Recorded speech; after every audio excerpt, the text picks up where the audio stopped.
one dance, baby. That one dance.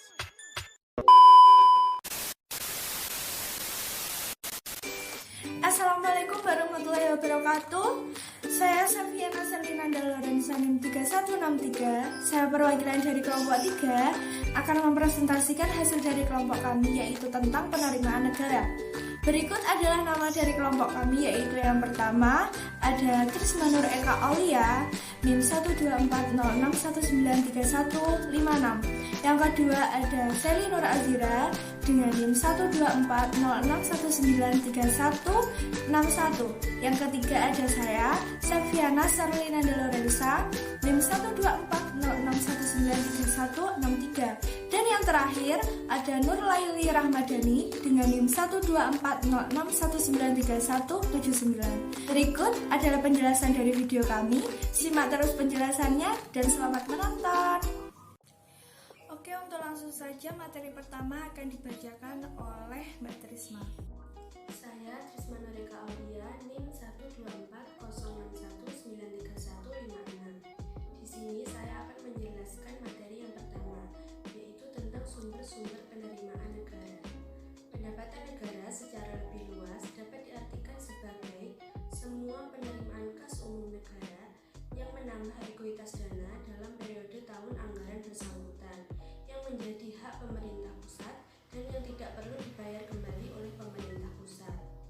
Seluruh sumber keuangan negara dan pemerintahan diperhitungkan dengan hati-hati, cermat, dan akuntabel, sehingga seluruh pendapatan dapat dialokasikan menjadi anggaran yang jelas peruntukannya.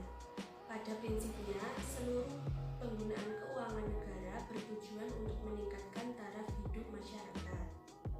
Dalam suatu negara, penerimaan atau pendapatan pemerintahan negara berasal dari 3 sektor pendapatan.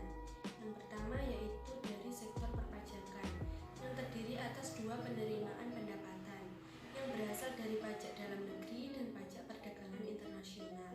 Pajak dalam negeri terdiri atas pajak penghasilan, pajak penambahan nilai dan pajak penjualan barang mewah, penerimaan pajak bumi dan bangunan, dan pajak yang lainnya.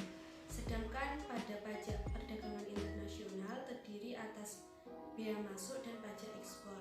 Kemudian yang kedua yaitu penerimaan atau pendapatan negara berasal dari sektor pembiayaan yang bukan dari pajak, yang terdiri atas penerimaan sumber daya alam dan laba BUMN. Yang ketiga, penerimaan atau pendapatan negara berasal dari hibah. Hibah adalah pemberian hadiah secara sukarela kepada orang lain. Kemudian, selain 3 sektor tadi, pendapatan negara juga berasal dari penerimaan pembiayaan yang berasal dari pinjaman sektor perbankan, privatisasi BUMN, penjualan aset, penjualan obligasi, dan pinjaman dari luar negeri. Selanjutnya untuk materi kedua akan dibacakan oleh Mbak Seli. Saya, Seli Nur Azira, NIM 12406193161 akan membahas tentang perpajakan di Indonesia. Perpajakan di Indonesia sendiri diawali pada masa Presiden Soeharto dengan melakukan reformasi perpajakan pada tahun 1984. Pada masa itu, perpajakan di Indonesia menggunakan sistem self-assessment.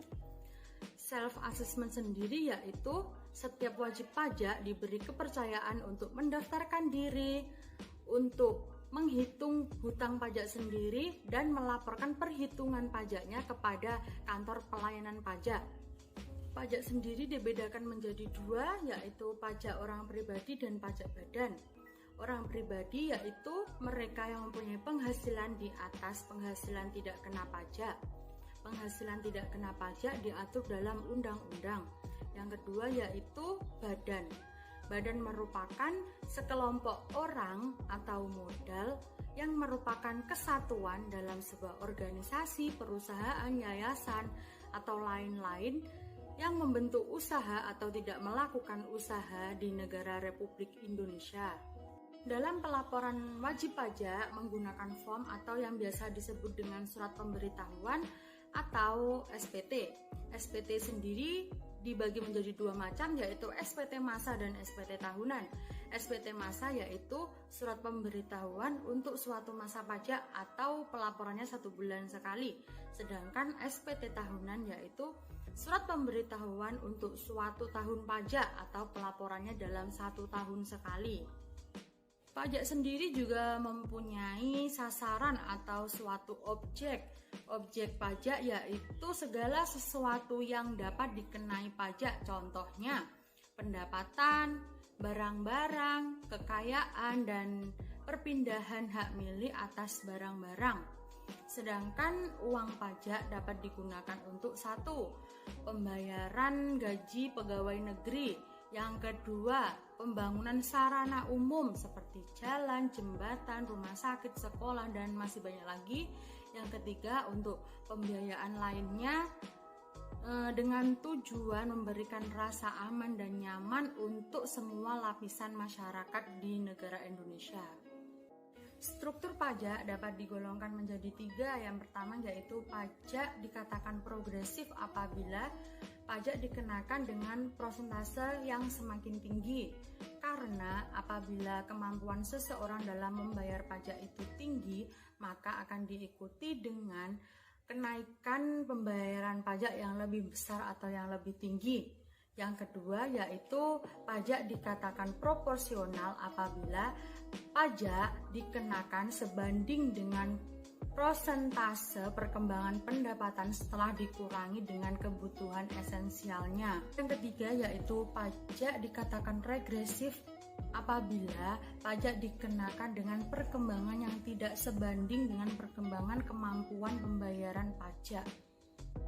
Selanjutnya saya akan membahas materi tentang anggaran pendapatan dan belanja negara atau APBN. APBN sendiri merupakan wujud pengelolaan keuangan negara di setiap tahunnya yang ditetapkan dalam undang-undang yang di dalamnya terdapat anggaran pendapatan, anggaran belanja, dan anggaran pembiayaan. Pendapatan negara merupakan semua hak pemerintah pusat yang diakui sebagai penambah nilai kekayaan bersih. Pendapatan negara terdiri atas 1. Penerimaan pajak, kedua penerimaan bukan pajak, yang ketiga hibah. Belanja negara merupakan semua kewajiban pemerintah pusat yang diakui sebagai pengurangan nilai kekayaan bersih. Belanja negara dipergunakan untuk penyelenggaraan tugas pemerintah pusat dan daerah. Sedangkan belanja negara itu dirinci menurut pertama organisasi, yang kedua menurut fungsi, yang ketiga menurut jenis belanja. Rincian belanja yang pertama yaitu menurut organisasi disesuaikan dengan susunan kementerian negara atau lembaga pemerintah pusat. Rincian belanja negara yang kedua menurut fungsinya antara lain terdiri dari pelayanan umum, ekonomi, pertahanan, pariwisata, kesehatan, dan lain-lain. Perincian belanja negara yang ketiga yaitu menurut jenis belanja, antara lain terdiri dari belanja pegawai, belanja badan, belanja modal, bunga, subsidi, hibah, bantuan sosial, dan lain-lain. Dan materi selanjutnya akan dibacakan oleh saya sendiri. Saya Sepviana Serlinanda Lorenza NIM 12406193163 akan menjelaskan materi tentang kesejahteraan yang hilang karena pajak. Pada orientasi pemungutan pajak, itu harus dilaksanakan karena bertujuan mensejahterakan masyarakat.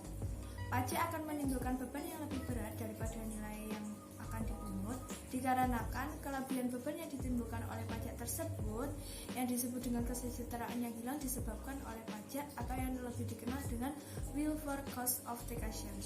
Untuk materi yang selanjutnya yaitu pergeseran beban pajak. Pergeseran beban pajak itu juga mengenai subjek wajib pokok. Maksudnya apa? Maksudnya itu yang menanggung beban pajak dapat bergeser dari subjek pertama ke subjek kedua dan lain sebagainya. Untuk maksud dari pergeseran beban pajak sendiri yaitu perbuatan penghindaran diri dari pembayaran beban pajak yang bersifat lunak. Artinya yaitu tidak ada sanksi hukumannya dan tidak mempersoalkannya. Menurut Suparmoko, proses pergeseran beban pajak melalui 4 tahap, yaitu tahap pertama, beban pajak terletak pada orang atau wajib pajak yang mengadakan perhitungan pembayaran dengan pemerintah. Hal ini berhubungan langsung dengan pengenaan pajak bagi orang yang membayar pajak di kantor pajak yang disebut dengan impact of taxation. Pada tahap yang kedua, pergeseran beban pajak merupakan proses antara pemindahan pajak dari pembayaran pajak kepada pemikul beban pajak. Tahap ini disebut dengan the shifting of taxation. Pada tahap yang ketiga yaitu timbulnya beban moneter yang terakhir setelah terjadi pergeseran, sehingga beban pajak tidak akan digeserkan. Tahap ini disebut dengan incidence of taxation. Pada tahap yang terakhir yaitu tahap keempat, adanya konsekuensi ekonomis dengan adanya incidence of taxation yang disebut dengan effect of taxation.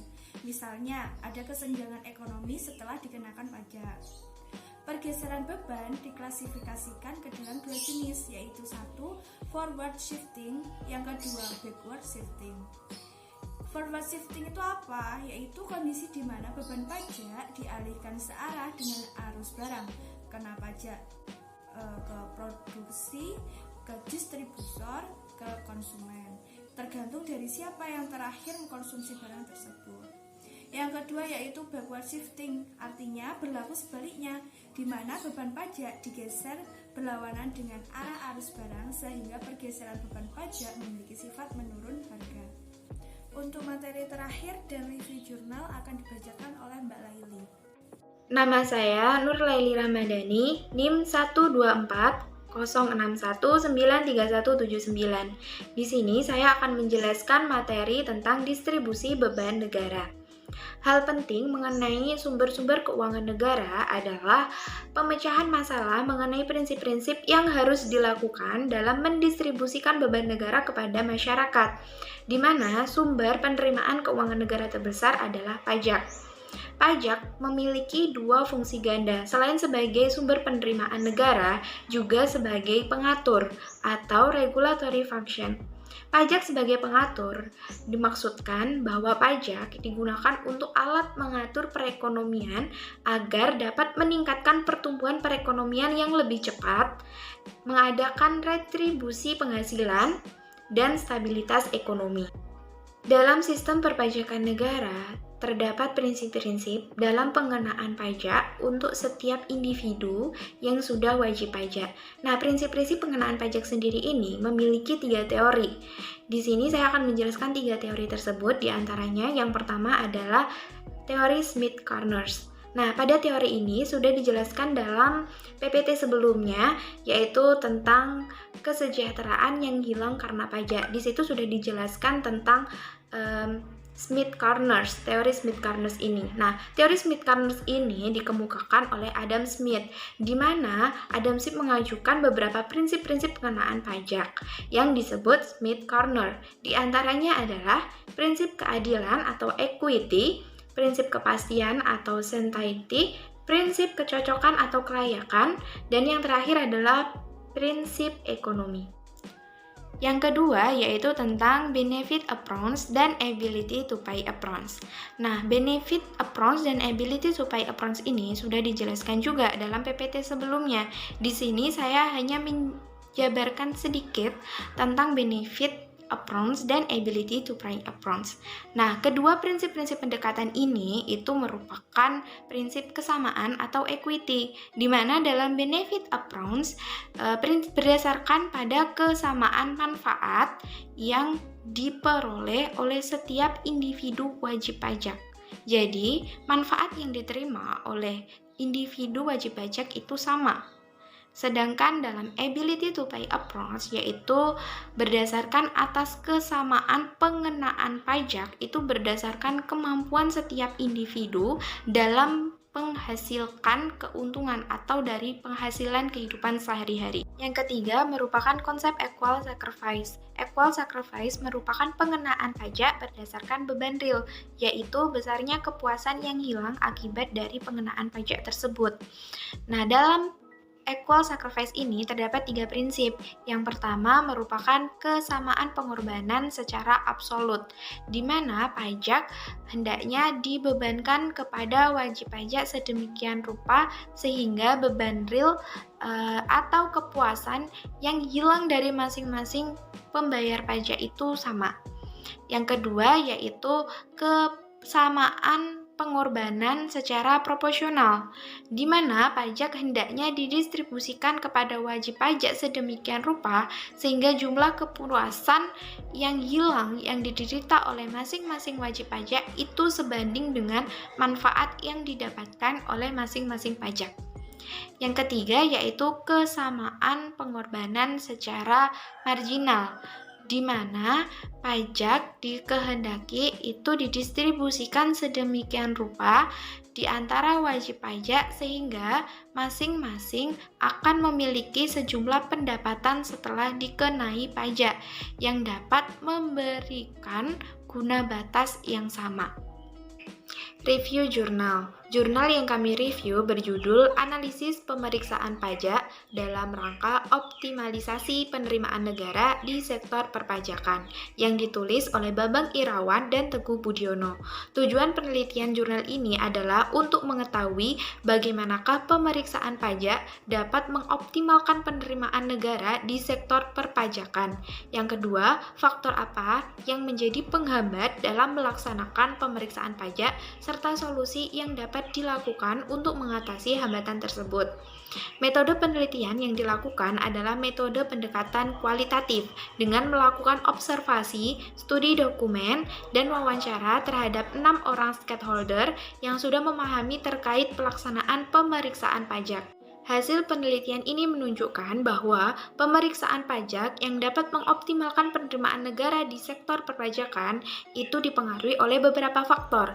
Di antaranya, yang pertama yaitu peraturan perundang-undangan yang berlaku. Kedua, kebijakan pemerintah yang mengimplementasikan peraturan perundang-undangan tersebut. Ketiga adalah sistem administrasi. Keempat adalah pelayanan prima dalam pelaksanaan pemeriksaan pajak. Kelima, tingkat kesadaran dan pemahaman wajib pajak terhadap peraturan perpajakan. Serta yang terakhir adalah fungsional pemeriksaan yang profesional dan berintegritas. Terdapat juga beberapa hambatan dalam pelaksanaan pemeriksaan pajak, yaitu target penerimaan negara di sektor perpajakan yang tidak realistis, peraturan perpajakan yang multitafsir, terbatasnya data eksternal dan belum terintegrasinya data internal yang dimiliki, beban pemeriksaan rutin yang tinggi, kurangnya kuantitas dan kualitas fungsional pemeriksa pajak, dan kurangnya dukungan kendaraan dinas dan dana operasional.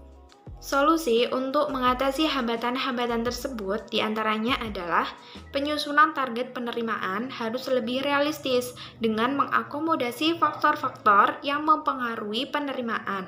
Peraturan perpajakan harus disusun dengan memperhatikan prinsip kejelasan, kepastian, dan kesederhanaan, sehingga meminimalisir munculnya penafsiran yang berbeda-beda. Lalu, mengoptimalisasi PP nomor 31 tahun 2012 untuk mengumpulkan lebih banyak data dan informasi terkait dengan perpajakan serta penyediaan data internal yang terintegrasi sebelum pelaksanaan pemeriksaan. Mengurangi pemeriksaan secara rutin dengan memproses pengembalian lebih bayar menggunakan pasal 17C dan pasal 17D Undang-Undang KUP. Penambahan kuantitas dan kualitas fungsional pemeriksaan pajak, penyediaan kendaraan, serta adanya dana operasional pemeriksaan pajak. Berikut adalah